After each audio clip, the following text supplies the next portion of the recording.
దేవుని నామానికి మహిమ కలుగును గాక. ఈరోజు విశేషమైన పండగ దినం అని మనకు చెప్పబడుతున్నది. క్రైస్తవ సమాజం అంతా కూడా ఈ దినాన్ని మట్టల ఆదివారం అని వారు ఆచరిస్తూ ఉన్నారు. బైబిల్లో దీని గురించి లేకపోయినప్పుడు కూడా ఒక సాంప్రదాయబద్ధంగా, ఒక ఆచార వ్యవహారంగా దీన్ని ఆచరిస్తూ వారు ఉంటూ ఉన్నారు. కాబట్టి లోకరీతిని మనం ఎప్పుడూ దేవుని ఆరాధిస్తున్నాం. కాబట్టి ఈరోజు దాన్ని మనం తలపోసుకోవడం తప్పు లేదు అని తలపోసుకుంటూ దాన్ని మనం కూడా ఆ రీతిగా ఎందుకు ఆ విధంగా జరిగింది ఏమిటి అనే విషయాన్ని మనం తెలుసుకోవడం మనం ప్రయత్నించాము. ఇది తప్పేం కాదు, అలా అని చెప్పి రైట్ అని కాదు. ఆచరిస్తున్నాం. ఎప్పుడు దేవుని యొక్క వాక్యము సత్యమే. ఇందాక మనం చూసాం, దేవుని యొక్క వాక్యము శాశ్వతమైనది, యథార్థమైనది, సత్యమైనది. కాబట్టి ఆ దేవుని యొక్క వాక్యమే మనం ధ్యానిస్తూ ఉంటాం. ఈరోజు ఆ యొక్క విషయంలో మనం చూసుకుందాం. ఈ యొక్క యేసు ప్రభు ఈ భూలోకంలో ఉన్న సమయంలో ఆయన అనేక సార్లు యెరూషలేములోనికి వెళ్ళి వచ్చి ఉండొచ్చు. కానీ ఈ యొక్క యెరూషలేములో ప్రవేశించడం ఒక ప్రత్యేకమైన విశేషమైనది అని ఈ యొక్క పండుగని జరుపుకుంటున్నారు. కారణం ఏమిటి అంటే ఆయన ఎందు నిమిత్తము ఈ భూలోకానికి వచ్చాడో ఆ కార్యము పరిపూర్ణం చేయడానికి చివరి దశలో చివరిగా ఆయన ఆ యెరూషలేములో ప్రవేశించిన ఆ దినాన్ని మహాదినముగా, గొప్ప దినముగా, ప్రజలకి రక్షణ దినముగా, ప్రజలకి ఆనందదాయకమైన దినముగా పరిగణించి ఇది మనం తలపోసుకోవాల్సిన అవసరము అని పాటిస్తూ ఉన్నారు. అవసరమే. ఎందుకు అంటే మనం ఆరంభం నుంచి కూడా మనం చూసుకుంటున్నప్పుడు బైబిల్ గ్రంథంలో ఏది కూడా ఆషామాషిగా రాయబడలేదు. అన్నీ కూడా దేవుడు కూలంకషంగా ఆలోచన చేసి ఖచ్చితంగా నెరవేర్చేటట్టు అన్ని విషయాలు కూడా రాయబడుతూ ఉన్నాయి. దాంట్లో భాగంగా ఈ యొక్క యేసు ప్రభువుని ఈ లోకానికి పంపించడం కూడా ఒక ముఖ్య ఉద్దేశంతో ఆయన పంపించాడు. ఆ ఉద్దేశం నెరవేర్పులో ఆయన ఈ యొక్క చివరి ఘట్టంలో యెరూషలేములోనికి ప్రవేశించాడు అనే విషయాన్ని మనకి తెలుసుకుంటున్నాం. అయితే ఇది తండ్రి చెప్పాడు, కుమారుడు ప్రవేశించాడు అని మనం అనుకుంటే అక్కడితో అది సరిపోదు. కుమారుని లోకానికి పంపించే ముందుగానే తండ్రి అయిన దేవుడు తన యొక్క ప్రవక్తల నోట కొన్ని మాటలు పలికించాడు. ఆ మాటలు నెరవేర్పు యేసుక్రీస్తు ఈ లోకానికి వచ్చి నెరవేర్చి, ఇగో లేఖనాలను చెప్పింది నెరవేర్చి, ఈ లేఖనాల ప్రకారమే ఈయన వచ్చి ఈ లేఖనాన్ని పరిపూర్ణం చేసి ఈ మానవాళికి ఈ యొక్క రక్షణని అనుగ్రహించాడు అని సుస్పష్టంగా మన గురించి చెప్పినటువంటి విషయాలన్నీ కూడా మనం చూస్తూ ఉన్నాం. కాబట్టి ఈ యొక్క యెరూషలేములోనికి ప్రవేశించుట అన్న మాట ఇది ప్రవక్త ద్వారా ప్రవచింపబడిన మాట. ఆ ప్రవచించిన మాటని యేసు ప్రభు నెరవేర్చిన సన్నివేశం ఈరోజు మనం జ్ఞాపకం చేసుకుంటాం. ప్రవక్త ఎవరు అన్నప్పుడు జకరియా ప్రవక్త మనం చూసుకున్నప్పుడు జకరియా గ్రంథం ఒకసారి తీయండి. జకరియా గ్రంథంలో ఉన్నప్పుడు ఆ జకరియా ప్రవక్త 9వ అధ్యాయంలో 9వ మాటలో ఒక ప్రవచనాన్ని పలికాడు. ఏమిటా వచనం అంటే, సీయోను నివాసులారా బహుగా సంతోషించుడి, యెరూషలేము నివాసులారా ఉల్లాసముగా ఉండడి, నీ రాజు నీతిపరుడును రక్షణ గలవాడును దీనుడునై గాడిదను గాడిద పిల్లలు ఎక్కి నీ యొద్దకు వచ్చుచున్నాడు అనే విషయాన్ని ఆయన కొన్ని సంవత్సరాల ముందు ఆయన ప్రవచనం చేశాడు. ప్రవచనం ఊరికే రాదు. ప్రవచనం దేవుని యొక్క ఆత్మ ప్రేరణ వల్ల కలుగుతుంది అనే విషయాన్ని మనం గమనించుకోవాలి. అంటే దేవుడే ఆ యొక్క ప్రవక్త ద్వారా ఈ మాట మాట్లాడించాడు అనే విషయాన్ని మనం రూఢిగా నమ్మవలసిన అవసరం ఉంది. ఏమిటది? మరొకసారి చెప్పాడు, ఓ సీయోను వాసులారా, ఓ యొక్క యెరూషలేము నివాసులారా, మీరు సంతోషించడి, ఉల్లాసముగా ఉండడి. ఎందుకు? నీ రాజు, ఆ రాజు ఎవరు? నీతిపరుడు, రక్షణ గలవాడు, దీనుడునై గాడిద మీదను గాడిద పిల్ల మీద ఎక్కి నీ యొద్దకు వచ్చుచున్నాడు అని ప్రవచించారు. ఆ ప్రవచనం నెరవేర్పుని యేసు ప్రభువుతో ఉన్న శిష్యులు ఎవరైతే సువార్తలు రాశారో 4 సువార్తల్లో కూడా ఈ మాటని వారు రాయడం జరిగింది. 4 సువార్తికులు కూడా ఈ మాటని రాశారు. మత్తయి సువార్తలో చూసుకున్నప్పుడు 21వ అధ్యాయంలో 1 నుంచి 11 వచనాలు చూసుకున్నప్పుడు ఈ ప్రవచన నెరవేర్పుని ఏ విధంగా నెరవేర్చారు అనే విషయాలు అక్కడ రాయబడుతూ ఉన్నాయి. అలాగే మార్కు సువార్తలో చూసుకున్నప్పుడు 11వ అధ్యాయంలో 1 నుంచి 11 వచనాల్లో అదే విషయాన్ని మార్కు యొక్క భక్తులు కూడా రాసినట్టుగా మనం చూస్తూ ఉన్నాం. అలాగే లూకా సువార్తలోకి వస్తే లూకా సువార్తలో కూడా 19వ అధ్యాయంలో 28 లేదా 29 వచనం నుంచి 44 వచనాల వరకు కూడా ఈ యొక్క యెరూషలేములోనికి యేసు ప్రభువు ప్రవేశించుట, ఆ ప్రవేశించుట ఎలా ప్రవేశించినప్పుడు ఏమి జరిగింది అనే విషయాలన్నీ కూడా వారు చూసినవి చక్కగా రాశారు. అంతేకాదు యోహాను కూడా తన యొక్క సువార్తలోని రాస్తూ ఉన్నాడు. 12వ అధ్యాయంలో 12 నుంచి 15 వచనాలు చూసుకున్నప్పుడు ఈ విషయాలు రాయబడుతున్నాయి. ఇవన్నీ కూడా ఏం చేస్తున్నాయంటే ఆనాడు ప్రవక్త అయిన జకరియా ఏ మాటనైతే దేవుడు ఇచ్చిన ప్రేరణతో పలికాడో ఆ మాట దేవుని ప్రేరణ వల్ల ఈ భూలోకానికి ఏదిచ్చిన ఆ యేసు ప్రభువు తన యొక్క కార్యరూపంలో దాన్ని పరిపూర్ణం చేయడానికి వచ్చిన సన్నివేశాన్ని మనం చూస్తూ ఉన్నాం. ఆయన అనేకసార్లు పుట్టుక నుంచి 9వ రోజుని యెరూషలేము మందిరానికి తీసుకెళ్ళబడ్డాడు. 12వ సంవత్సరంలోనే తీసుకెళ్ళబడ్డాడు. ఇంకా మధ్యలో కూడా వెళ్ళి ఉంటాడు. ఎందుకంటే యూదుల సాంప్రదాయంలో మగవారు కనీసం సంవత్సరానికి 3 సార్లు మందిరానికి వెళ్ళవలసి ఉంటుంది. ఆ లెక్కను చూసినప్పుడు కూడా ఆయన 30 సంవత్సరాల్లో అనేక సార్లు వెళ్ళుండొచ్చు. కానీ ఈ యొక్క యెరూషలేము ప్రవేశము ఒక ప్రత్యేకమైనది అని చెప్పబడుతుంది. ఏమిటో ప్రత్యేకమైనదంటే ఆయన తన యొక్క ప్రవచన నెరవేర్చి ఆయన ప్రవేశించారు. ఎలా ప్రవేశించారయ్యా అంటే ఆయన అంటూ ఉన్నాడు అక్కడ, ఆయన ఇదిగో గాడిద మీదను గాడిద పిల్ల మీదను ఎక్కి. ఎందుకు అంటే చూడండి, ఈ మత్తయి సువార్తలోని 21వ అధ్యాయంలో చూద్దాం ఒకసారి. మత్తయి సువార్త 21వ అధ్యాయంలో 1 నుంచి 11 వచనాలు మనం చూసుకుంటే అక్కడ ఏం రాయబడుతుంది? తర్వాత యెరూషలేముకు సమీపించి ఓలీవ చెట్ల కొండ దగ్గర ఉన్న బెత్సగేకు వచ్చినప్పుడు యేసు తన శిష్యుల్లో ఇద్దరిని పిలిచి ఆ గ్రామములకు వెళ్ళండి, వెళ్ళగానే కట్టబడి ఉన్న ఒక గాడిద, దానితో ఉన్న గాడిద పిల్లయు మీకు కనబడు, వాటిని విప్పి నా ఎత్తుకు తోలుకొని రండి. ఎవరైనను మీతో ఏమైనను అలిన ఎడలా అవి ప్రభువుకు కావలసినవి అని చెప్పవలను. వెంటనే అతడు వాటిని తోలు పెట్టునని చెప్పి వారిని పంపెను. చాలా మాట అంతవరకు. యేసు ప్రభువు కూడా ఆ ప్రవచన నెరవేర్పుకి తగ్గట్టుగానే ఆయన ఏం చేశాడంటే ఆ బెత్సగే అనే ఆ యొక్క గ్రామం దగ్గరికి వచ్చేసరికి తన శిష్యులని, అరే బాబు మీరు రండిరా అని చెప్పి ఇతన్ని పిలిచి, ఎవరంటే ఇదిగో మీకు ఎదురుగుండా కనబడుతున్నదే ఆ గ్రామంలోకి వెళ్ళండి. ఆ గ్రామంలోకి వెళ్తే ఆ గ్రామంలోని ఒక మూల ఒక గాడిద తన పిల్లతో పాటు కట్టబడి ఉంటుంది. దాన్ని మీరు చూసి మీరు వెళ్ళి దానికి కట్లు విప్పండి. కట్లు విప్పి తీసుకొని రావడానికి మీరు ప్రయత్నం చేయండి. ఆ కట్లు విప్పుతున్న సమయంలో కానీ తీసుకొస్తున్న సమయంలో కానీ ఎవరైనా మిమ్మల్ని అడ్డి ఎందుకు తీసుకొద్దురు, ఎవరు తీసుకొద్దురు, ఎవరు చెప్పారు మీకు అని ఎవరైనా అడిగారే అనుకోండి, అంటే వారికి చెప్పండి ఇది ప్రభువుకి అవసరమై ఉన్నది అని మాత్రమే చెప్పండి, ఆయన మీకు తోలి పంపిస్తాడు అని చెప్పి చెప్పడం జరిగింది. అంటే జరిగిన విషయాన్ని, జరుగుతున్న విషయాన్ని, జరగబోయే విషయాన్ని కూడా ఆయన వారికి శిష్యులకి చెప్పి పంపించాడు. అయితే ఈరోజు మన ముఖ్య విషయం ఏంటంటే యేసు మనకెవరండి? యేసు మనకెవరు? రాజు. ఆయన ఎవరు? మనకి రాజు, రారాజు.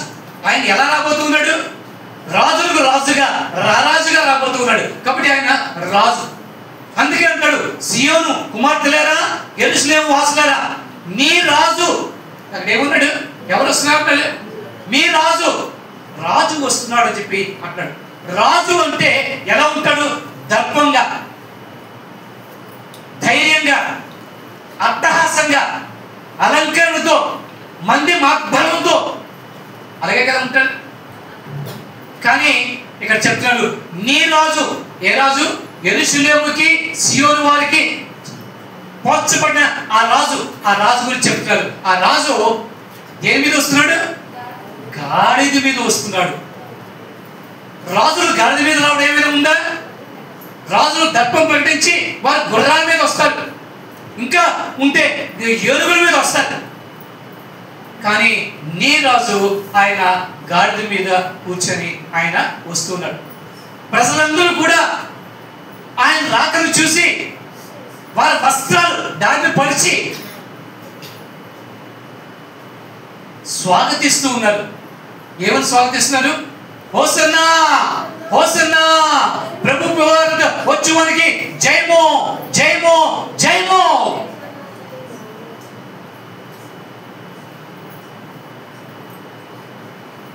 ఆయన ఎవరు? రాజు. ఏ రాజు? ఆయన చెప్తూ ఉన్నాడు, ప్రవచించిన అది జకర్యా ప్రవక్త చెప్తున్నాడు. ఆ రాజు యొక్క గుణాలను చెప్తూ ఉన్నాడు. ఆ రాజుకి ఎలా ఉంటాయి గుణాలు? ఆయన నీతిపరుడు, ఆయన రక్షణ గలవాడు, ఆయన ధీరుడు.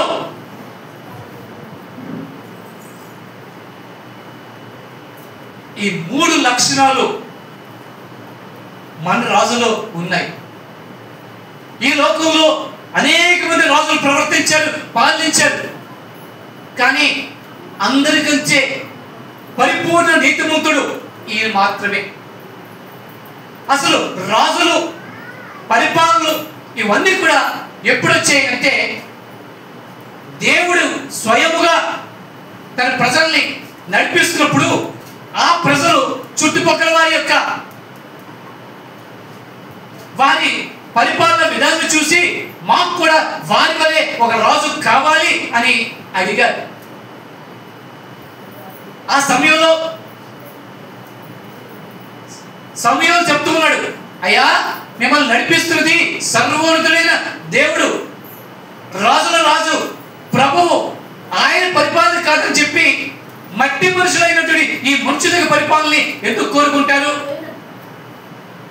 ఈ మట్టి మనుషులు మీ మీద రాజ్యం వెళ్తే ఏం చేస్తారో తెలుసా? మీలో బలవంతుల్ని వాటిని బాధ్యతలుగా చేసుకుంటారు. మీలో మీకు అందమైన బిడ్డలుంటే వాటిని వారి ఉంపుడిగత్తులుగా చేసుకుంటారు. మిమ్మల్ని కష్టపెడతారు, మిమ్మల్ని ఇబ్బంది పెడతారు. ఎందుకయ్యా ఇవి కావాలా? సర్వోన్నతుడు దేవుడే మిమ్మల్ని అలా పాలిస్తూ ఉంటే అన్నప్పుడు కూడా వారు ససేమిగా మాకు ఈ యొక్క మట్టి రాజులే కావాలి. వారి కోరిక ప్రకారం దేవుడు ఆ రాజును ఇచ్చారు. వారి పరిపాలన చూశారు. రాజుల్లో శ్రేష్టమైన రాజుగా మనం చెప్పుకోవాలంటే దావీదుని చెప్పుకుంటాం మన బైబిల్ గ్రంథంలో, అంతేగా? శ్రేష్టమైన రాజు ఎవరు? దావీదు. రాజు అనే పేరు వచ్చి మరి పిలిచేసరికల్లా మన పిలిచేది దావీదు రాజు, దావీదు మహారాజు అంట. అటువంటి గొప్ప ఘనతను వహించిన దావీదు రాజులో కూడా కొన్ని లోపాలు, కొన్ని తప్పిపోయిన మార్గాలు మనకు కనబడుతూ ఉన్నాయి. అవునా కదా? అన్నీ చేసి ఒక తప్పు చేసిన నీ పరిపూర్ణ నీతిమంతుడు కారాడుగా. కాబట్టి ఈ భూలోకంలో ఆనాటి నుంచి ఈనాటి వరకు ఏదైనా ఏ ఒక్క రాజులో కూడా పరిపూర్ణమైన నీతి లేదు. చెప్పుకోవాలంటే కొంతమంది రాజులు మంచి కార్యాలు చేశారు, కానీ వారిలో కొన్ని బలహీనతలు ఉన్నాయి, వారిలో కొన్ని చెడు మార్గాలు ఉన్నాయి, వారి మార్గం తప్పిపోయిన సన్నివేశాలు ఉన్నాయి, వారు నిందించబడిన సన్నివేశాలు ఉన్నాయి, దేవుడి నుంచే వేరు పెట్టి చూపించబడిన సన్నివేశాలు ఉన్నాయి. కానీ నీ రాజు, ఓ సియోను వాసులారా, ఓ యెరూషలేము వాసులారా, నీ రాజు ఎలాంటి వాడు? నీతిపరుడు. నీ రాజు రక్షణ గలవాడు. నీ రాజు ధీరుడు. ఆయనలో ఏ మాత్రం కూడా లోపము లేదు. ఆయన నీతి శాశ్వతమైనది. ఆయన నీతి యథార్థమైనది. ఆయన తీర్పు తీర్చినప్పుడు ఆయన నీతిమంతుడుగా అనిపిస్తాడు. కీర్తనకారుడు కొనియాడుతూ పోయినాడుగా, ఆయన భూమి మీద ఉన్నప్పుడు ఆయనలో ఏ ఒక్కరు కూడా తనలో లోపాన్ని ఎత్తి చూపలేకపోయాడు. ఆయన సవాల్ చేశాడు, నాలో ఎవరైనా ఏదైనా లోపం ఉంటే పాపం ఉంటే మీరు చూపించండి. ఏ ఒక్కరైనా చూపించగలిగారా? సవాలు విసిరాడు. అంటే ఏ పాపము లేనటువంటి గొప్ప నీతిపరుడు. పాపము లేకపోతే నీతిపరుడే కదా. అటువంటి నీతిపరుడైన రాజు ఆర్భాటాన్ని కోరుకోలేదు, అలంకరణ కోరుకోలేదు, మంది బలాన్ని కోరుకోలేదు. ప్రజల గురించి, నీతి గురించి, ఆయన క్షేమం గురించి కోరుకున్న నీతిపరుడైన ఆ రాజు ప్రవేశిస్తూ ఉన్నాడు. కారణం ఆయన రాజ్యాన్ని నీకు ఇవ్వాలని, ఆయన నీ మీద రాజ్య పాలన చేయాలని ఆయన ఉద్దేశంతో. అందుకే చెప్తాడు, నీ రాజు, అమ్మా సియోను కుమార్తెలారా, ఓ యెరూషలేము కుమార్తెలారా, మీ రాజు. ఆయన నీతిపరుడు. ఆయనలో అవినీతి కానీ ఏమీ లేదు. ఈ లోక పాలకులను మనం చూసుకున్నట్లయితే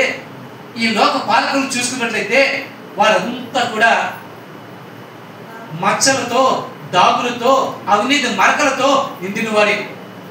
ఏ చరిత్ర చూసినా ఏముంది గర్వకారణం అన్నట్టుగా, ఏ నాయకుడిని చూసినా ఏముంది గర్వకారణం? ఎక్కడో దగ్గర ఒక మచ్చ, ఒక డాగు, ఒక అవినీతి, ఒక అనీతి, లేకపోతే ఒక అహంకారం, ఒక దురాక్రమణ. కానీ నీ రాజు నీతిపరుడు, నా రాజు నీతిపరుడు, మన రాజు నీతిపరుడు. నీతిపరుడైన ఆ రాజు నిన్ను ఏలడానికి, ఆయన ప్రవేశించడానికి, ఆయన కార్యాన్ని సంపూర్ణం చేసి నిన్ను నీ మీద రాజ్యం ఏలడానికి, నీ మీద రాజ్యత్వాన్ని స్థాపించడానికి రాబోతున్న రాజు. ఆయన తన యొక్క రాజ్యత్వ కర్తృత్వాన్ని తీసుకునే నిమిత్తము ఆయన యెరూషలేములోనికి అడుగు పెడుతున్నాడు. ఒక నీతిపరుడైనా అంటే నీతిపరుడు మాత్రమే కాదు, ఆయన రక్షణ గలవాడు. ఆయనలో రక్షణ ఉంది. ఆ రక్షణని నీకు నాకు ఇవ్వగల సమర్థత ఉంది. రాజుని ఎందుకు ఎంచుకుంటారు? మంచి రాజు ఉంటే మంచి పరిపాలన ఉంటుంది, ప్రజల్లో క్షేమం ఉంటుంది, ప్రజలు అందరూ కూడా సుఖవంతంగా ఉంటారు అని చెప్పి ఆలోచన చేస్తారు. అవునా కదా? ఏ యొక్క ఇబ్బంది లేకుండా సురక్షితంగా ఆ రాజు పాలనలో మేము ఉండొచ్చు అని అనుకుంటూ ఉంటారు. కానీ ఈ భూలోక రాజులు, ఈ మట్టి మనుషులైన రాజులు ఏ ఒక్కరిలో కూడా రక్షణ అనుగ్రహించే సామర్థ్యము లేదు. అందరూ రక్షణ పొందాలి అంటే కేవలం ఆయనలో మాత్రమే రక్షణ. రక్షణ రక్షణ రక్షణ అనుకున్నప్పుడు మానవులుగా మన యొక్క ఆలోచన ఎంతసేపు కూడా మన ఆరోగ్యం గురించి కానీ, మన శరీరం గురించి కానీ, మన సంపద గురించి కానీ, మన యొక్క పిల్లల భవిష్యత్తు గురించి కానీ ఈ రక్షణే అనుకుంటూ ఉంటాం. కానీ దేవుడు ఆత్మీయ రక్షణ అనే విషయాన్ని మనం చెప్తున్నాడు. చాలా మంది వెర్రివాళ్ళు, లేదంటే దేవుడుని అపహసించేవాళ్ళు, లేదంటే దేవుడు లేడు అని చెప్పి నాస్తికులు వాళ్ళు అంటారు, ఏమిటా రక్షణ? ఆత్మ రక్షణ చనిపోయిన తర్వాత ఆత్మ రక్షణ ఏమిటి? ఈ రక్షణ అవసరమా? చనిపోయిన తర్వాత ఏమైపోతామో ఎవరికి తెలియదు, ఈ చనిపోయిన తర్వాత ఎక్కడికి వెళ్ళిపోతామో తెలియదు, ఆ రక్షణ ఏమిటో మనకి ఎందుకులే అని. మనకి కావాల్సింది మనం బ్రతుకుండగానే మన చుట్టుపక్కల ఈ రక్షణ, మన కుటుంబానికి రక్షణ, మన శరీరానికి రక్షణ, మన సంపదలకి రక్షణ, మన ఆస్తులకి రక్షణ, ఈ విషయాలే మనం చూసుకుంటున్నాం, దృష్టిని పెట్టుకుంటున్నాం. కానీ దేవుడు ఆత్మీయ రక్షణ నిత్యము ఉండే ఆ రక్షణ గురించి ఆలోచన చేస్తూ ఉన్నాడు. ఎప్పుడో పోయేదానికి ఎందుకండి అని అనేవాళ్ళు ఉన్నారు. ఏమండి, ఎల్ఐసీలు కొడుతున్నారా? ఎల్ఐసీలు కొడుతున్నారా? ఎందుకు? మీరు పోతే మీ కుటుంబానికి మూట వచ్చి రక్షింపబడుతుంది అని. అవును, అంతేగా? ఎప్పుడో మీరు పోయిన తర్వాత మీ కుటుంబానికి రక్షణ కావాలని మీరు ఎంత ప్లాన్ చేస్తున్నారే? మీ ఆత్మ నిత్య నరకంలో పడిపోకుండా దాని గురించి ఆలోచన చేయరా? దీని గురించి ఆలోచన చేసేవాడు దాని గురించి ఆలోచన చేయకూడదా? చెయ్యరా? చెయ్యక్కర్లేదా? దానికి రక్షణ కలగజేవాడు ఏకైక రాజు, ఆయనే యేసురాజు. ఆయన ఎలా రక్షణ ఇచ్చాడు? తన భుజబలముతోట, తన శౌర్యంతోట కాదు, ఆయన సమర్పణతో. ఆయన తన యొక్క సమర్పణ ద్వారా ఆయన మనకి రక్షణని అనుగ్రహించాడు, నిత్య జీవాన్ని అనుగ్రహించాడు. ఆయన రక్షణ గలవాడు. ఈ రాజు నీ కొరకు రక్షణని తీసుకొని వస్తూ ఉన్నాడు. కాబట్టి ఓ సియోను వాసులారా, ఓ యెరూషలేము వాసులారా, ఓ క్రీస్తు అంగీకరించిన వాళ్ళారా, ఈరోజు మీరు సంతోషించండి, మీరు ఉల్లసించండి అని ఆనాడు ప్రవక్త అయినటువంటి జకర్యా చెప్తూ ఉన్నాడు. మొదటిది ఆయన నీతిపరుడు ఆ రాజు. రెండో రాజు ఎవరు? రెండో గుణం ఏమిటది? ఆయన రక్షణ గలవాడు. మూడో గుణం ఏంటంటే ఆయన దీనుడు. వెర్రివారా మీరు? రాజులు ఎప్పుడు దీనుడుగా ఉంటారా? రాజులు ఎలా ఉంటారు? అంతేగా. సామెతల గ్రంథంలో మనకి ఏముంది? టీవీ గల రాజు భయపడు, ముందు సైన్యం వెనక సైన్యం వెళ్తుంటే భయపడిన రాజు. ఆయన ఉంటే ఎందుకు భయపడతారు? కానీ నీ రాజు దర్పాన్ని కోరలేదు, దర్పాన్ని ప్రవర్తించలేదు. ఆయన దీనుడుగా వచ్చాడు. ఎందుకు? ఆయన రాకడ ఉద్దేశం ఏంటో తెలుసా? మర్చిపోయారు ఆయన రాకడ ఉద్దేశం. పాపులను నశించిపోతున్న వారిని వెతికి రక్షించే నిమిత్తము. దీనులకు దీనుడై ఆయన రాజులు ఎప్పుడు కూడా పరిచర్య చేస్తారా? పరిచర్య చేయించుకుంటారా? చేస్తారు, అంతగా చేయించుకుంటారు. కానీ మన రాజు పరిచర్య చేయించుకుందుకు రాలేదు, కానీ పరిచర్య చేయడానికి వచ్చారు. పరిచర్య చేయడానికి వచ్చేవారు ఎలా ఉంటారు? దీనులుగానే ఉంటారుగా, తగ్గింపుగా కలిగి ఉంటారుగా. అటువంటి తగ్గింపు స్వభావాన్ని చూపించి ఆయన ప్రవేశించినట్టుగా మనం చూస్తూ ఉన్నాం. అటువంటి వాడు మన రాజు. అటువంటి వాడు మళ్ళీ ఏలడానికి సిద్ధపడి వస్తున్నవాడు. అటువంటి వాడు నీ గురించి నా గురించి ప్రాణం పెట్టడానికి సిద్ధపడిన దీనుడైన రాజు. మన మీద అధికారం చెలాయించే రాజులు అవసరమైతే అవతల వాడు పేక్ కోస్తారు.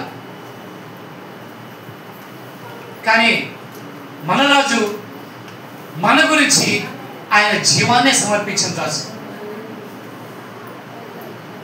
ఆయన సర్వస్వాన్ని మన గురించి దారిపోసిన రాజు. మన గురించి నెలకొట్టుబడిన రాజు. యెషయా గ్రంథం 53వ అధ్యాయం 4వ వచనం మనం చూసుకున్నప్పుడు మనకు కనబడుతూ ఉంటుంది, మన దోషములు ఆయన మీద మోపబడినవి, మన అతిక్రమముల వల్ల ఆయన నెలకొట్టబడినో. ఆయన శోధింపబడినప్పటికీ వేధింపబడినప్పటికీ కూడా పలు మాట పలక అని సహించను, భరించను. అటువంటి ధీరుడై ఆయన వస్తూ ఉన్నాడు. దేని మీద వస్తున్నాడు? భారవాహిక గాడిదపై. గాడిద కార్యాలు ఏమిటి? గాడిద చేసే పని ఏమిటి? బరువు మోయడమే. అంతేగా, బరువు మోయడమే. ఈ లోకంలో మనందరం కూడా అక్కర్లేని భారాన్ని మనం మోసుకొని తిరుగుతాం అట్ట గాడిలో. అందుకే ప్రయాసపడి భారం మోసుకున్న జనులారా మీరు నా యొద్దకు రండి. బరువు మోసే వారికి ఏముంటారు? మళ్ళీ వేడి చెప్పక మన కోపం వచ్చినా అదే మాట అంటారు, అడ్డగాడులా ఉన్నావు. అవునా కదా? అదే మన నోట్లోంచి వచ్చే మాట అదే కదా. అంటే ఎందుకు పనికిరాని వాడు, బుద్ధి లేని వాడు. అటువంటి వారి సాదృశ్యమైనటువంటి ఆ గాడిద మీద ఎక్కి ఆయన ప్రవేశిస్తూ ఉన్నాడు. అంటే ఆయన నా మీద ప్రభుత్వం చేయడానికి ఆయన వస్తూ ఉన్నాడు. నా మీద ఆయన మనం ఎక్కించుకొని రావాల్సిన అవసరత అని చెప్పబడుతుంది. అందుకే మీరు ఆయన్ని మీ హృదయంలోకి ఆహ్వానించండి. ఆ రాజు నీతిపరుడు, ఆ రాజు రక్షణ గలవాడు, ఆ రాజు ధీరుడు. అందుకే అంటున్నాడు, మనం ఎప్పుడు హెచ్చింపబడాలి అంటే మనం ఏమై ఉండాలి? దేవుని యొక్క బలమైన హస్తము కింద దీనులై. ఆ సమయం వచ్చేవారు యేసయ్య ఆ రీతిగా దీనుడై తండ్రి ఆజ్ఞని శిరసావహించాడు. కాబట్టి ఆ దీనత్వము ఆయనకి ఏమిచ్చింది? మహిమా సింహాసనాన్ని ఇచ్చింది. మన మీద రాజ్యమే రారాజుగా ఆయన చేసింది. కాబట్టి మనం క్రీస్తుని అంగీకరించిన మనం మొదటిది మనలో కూడా ఆ నీతి ఎంతవరకు ఉంది? రాజును పోలి ఉండాలి కదా. యథా రాజా అన్నారు కదా, యథా రాజా తదా ప్రజ. అంటే రాజు ఎలా ఉంటే ప్రజ అలా ఉండాలి, ఉంటారు. మన రాజు నీతిపరుడు, మనం అవినీతి పరులు. అయితే ఏమైనా సింక్ అయిందా? కాబట్టి ఈరోజు నీలో నాలో ఆ అవినీతి మరకలు, అవినీతి మచ్చలు, అవినీతి ఆలోచనలు ఏవైనా ఉంటే ఆ రాజుని ఎదుర్కోవడం మన తరం కాదు. కాబట్టి మనం పరీక్షించుకొని సరి చేసుకోవాల్సిన అవసరం ఉంది. ఆయన రక్షణ గలవాడు. రక్షణ నీకు ఇచ్చాడుగా, రక్షణ నీకు ఇచ్చాడుగా. ఆ రక్షణ నువ్వు ఏం చేయాలి? దాచుకొని జిప్పేసి భద్రపరచుకో, అంతేనా? కాదు. అదేం చేయాలంటే అది అందరికీ పంచాలి. ఆయన ఏం చెప్పాడు? మీరు సర్వలోకానికి వెళ్ళి సర్వ సృష్టికి మీరు విన్నవి, మీరు కన్నవి మీరు తెలియచేయండి. ఎవరైతే అంగీకరిస్తారో వారిని తండ్రి కుమార పరిశుద్ధాత్మలో బాప్తిజం ఇచ్చి నా రాజ్యంలో చేర్చండి, వారికి రక్షణని అనుగ్రహించండి. అదేగా. అంటే నా ఉద్దేశం ఏంటి? ఆయన యొక్క రక్షణని మనం పంచవలసిన వారమై ఉన్నాము. పంచుతున్నామా? దాచుకొని ఉంచుకుంటున్నామా? నీ ప్రవర్తన, నీ మాట, నీ నడక, నీ తీరు, నీ సమస్తం కూడా ఇతరుల్ని దేవుని యొక్క రక్షణలోనికి ఆకర్షిస్తుందా లేదా ఈరోజు మనం ఆలోచించుకోవాల్సిన అవసరం. ఎందుకంటే నా రాజు, మన రాజు రక్షణ గలవాడు. ఆ రక్షణని మనకు అనుగ్రహించినవాడు, ఆ రక్షణని అందించమని ఆదేశించినవాడు. నా రాజు అని చెప్పుకున్నప్పుడు నేను ఆయన ఆజ్ఞని పాటించినప్పుడే కదా నేను సగర్వంగా చెప్పగలుగుతాను ఆయన నా రాజు అని. ఆయన ఆజ్ఞను పాటించకుండా నా రాజు నా రాజు అని చెప్తే అందులో అర్థం ఉందా? కాబట్టి ఆలోచన చేయవలసిన అవసరం ఉంది. ఇకపోతే మూడోది, రాజుల రాజు, ప్రభువుల ప్రభు, సృష్టికర్త ఆయనే దీనుడిగా వచ్చాడు. నువ్వెందుకు విడిచిపడతావు? నువ్వెందుకు ఎగిరెగిరి పడతావు?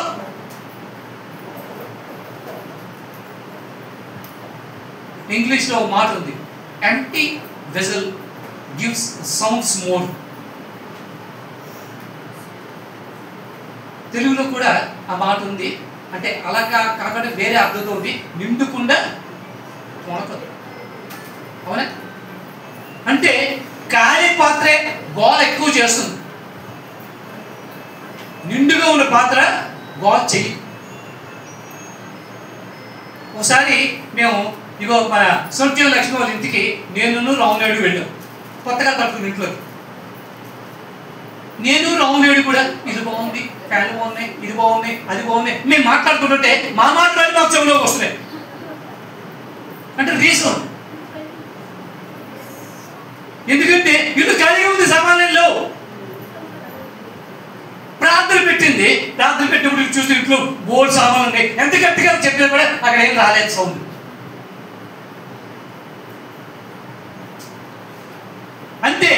ఏమీ లేకపోతే మిడిసిపోటు ఎక్కువ, కానీ అది మంచిది.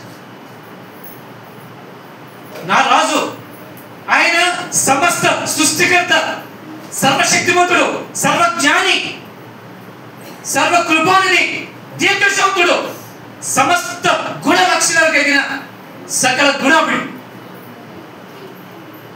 కానీ ఆయన దీనుడై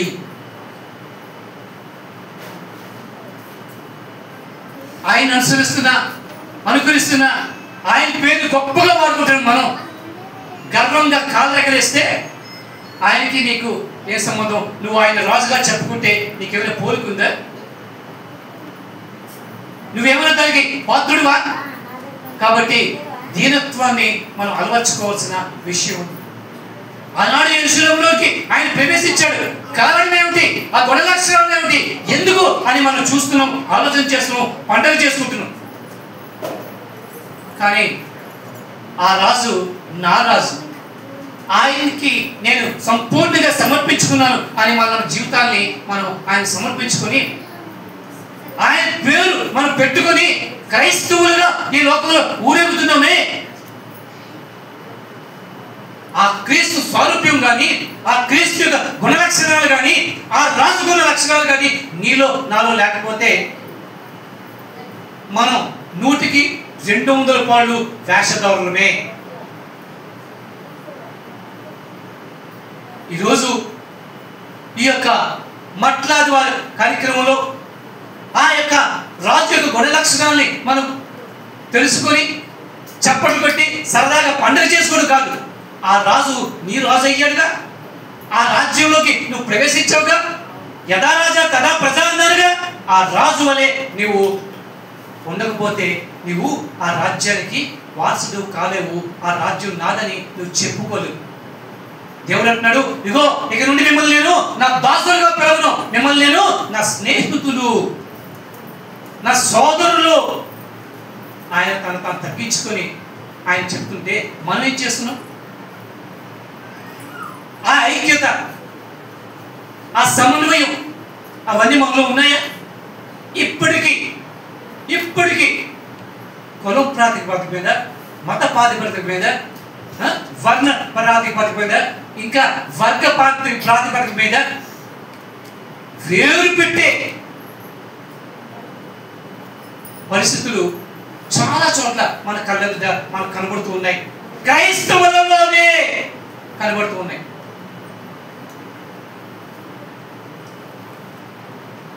క్రీస్తు తన శిలువ వద్ద కుల, మత, వర్గ, వర్ణ ఏ భేదం లేకుండా అందరినీ కూడా సమన్వయపరిచాడు. అవునా కదా? ఎంతమంది అంగీకరిస్తారు? ఆయన శిలువ దగ్గర కుల, వర్ణ, వర్గ, ప్రాంతీయ ఏ భేదం కూడా అందరినీ కూడా అక్కడ ఆయన శిలువ వద్ద సమాధానపరిచాడు, సమపరిచాడు. కానీ ఈ రోజుల్లో మనం చూసుకుంటున్నప్పుడు క్రీస్తు రెడ్డి సంఘము, క్రీస్తు కాపు సంఘము లేవా?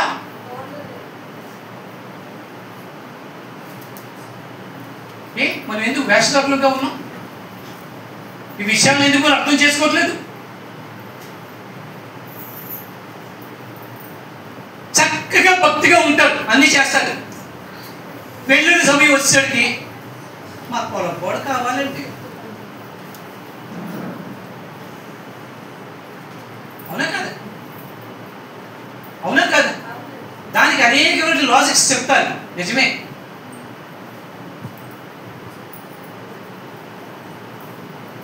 కానీ నీ దేవుడు పక్షపాతం లేనటువంటి దేవుడు, నీ రాజు పక్షపాతం లేనటువంటి రాజు. ఆయన అందరికీ కూడా సమాన నీతిని పంచి ఇచ్చే రాజు అయ్యి ఉన్నాడు. అటువంటి రాజ్యంలోనికి మనం ప్రవేశించబోతున్నాం. అటువంటి రాజుచే మనం పరిపాలింపబడబడుతున్నాం రానున్న భవిష్యత్తులో.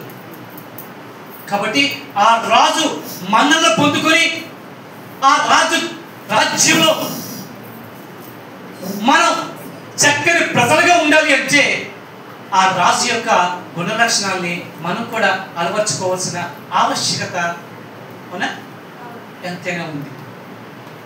ఇవన్నిటిని కూడా కూలంకషంగా సమీకరించి అపోస్తలుడైన పౌలు అంటున్నాడు. మనం శుక్రవారం మాటల్లో ప్రార్థన, మన ఈ యొక్క 3 రోజుల ఉపవాస ప్రార్థనలో మనం మాట్లాడుకున్నాం. అపోస్తలుడైన పౌలుకి ఒక బాధ ఉంది. ఏమిటా బాధ? కడుపు నొప్పి. అది కాదు, మీలో క్రీస్తు స్వరూపము వచ్చే వరకు నాకు ప్రసవ వేదన కలుగుచున్నది. మనందరిలో కూడా ఆ భారం ఉండాలి. నశించిపోతూ వారి పట్ల ఆ భారం, వారి గురించి మీ చేతనైంది స్వార్థ చేస్తారా, ప్రార్థన చేస్తారా, సహాయం చేస్తారా, ఎలా మీరు క్రీస్తు ప్రేమను చూపిస్తారు? చూపించవలసిన బాధ్యత.